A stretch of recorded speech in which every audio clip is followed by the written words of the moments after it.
করার জন্য আমাদেরকেই চিন্তা ভাবনা করতে হবে। তো সুতরাং আমাদেরকে যদি চিন্তা ভাবনা যদি করতে হয়, তাহলে কিভাবে একটি সামাজিক, অর্থনৈতিক এবং রাজনৈতিক এই সমস্যাগুলো সমাধান করা যায় আমাদেরকেই চিন্তা করতে হবে।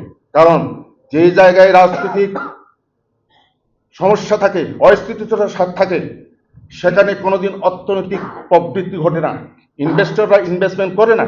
সুতরাং ইকোনমিক্যাল অ্যাক্টিভিটি যদি না হয়, গ্রাসরুট লেভেলে যদি এটাকে ইয়ে করা না যায়, তাহলে ওই জায়গাতে অর্থনৈতিক সংকট এবং রাজনৈতিক সংকট যদি একভূত হয়, দুটোটা যদি রিলেটেড, কিন্তু এটা যদি হয় তাহলে সিকিউরিটি ক্রাইসিস দেখা দিবে।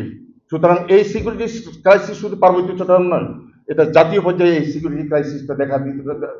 তো সুতরাং এই ভূ রাজনীতির খুব দ্রুত পরিবর্তনশীল অবস্থার ক্ষেত্রে আমাদের একটু মাথা ঠান্ডা করে দূরদৃষ্টি নিয়ে আমাদেরকে কাজ করতে হবে। সুতরাং মনকে একটু বড় করেন, উদার করেন, সংকীর্ণতা বাদ দেন, দৃষ্টিভঙ্গির পরিবর্তন করতে করেন, দেখবেন সকল সমস্যার সমাধান আমরা নিজেরাই সমাধান করতে পারবো। এই আহ্বান নিয়ে আমার বক্তব্য এখানে শেষ করছি। ধন্যবাদ।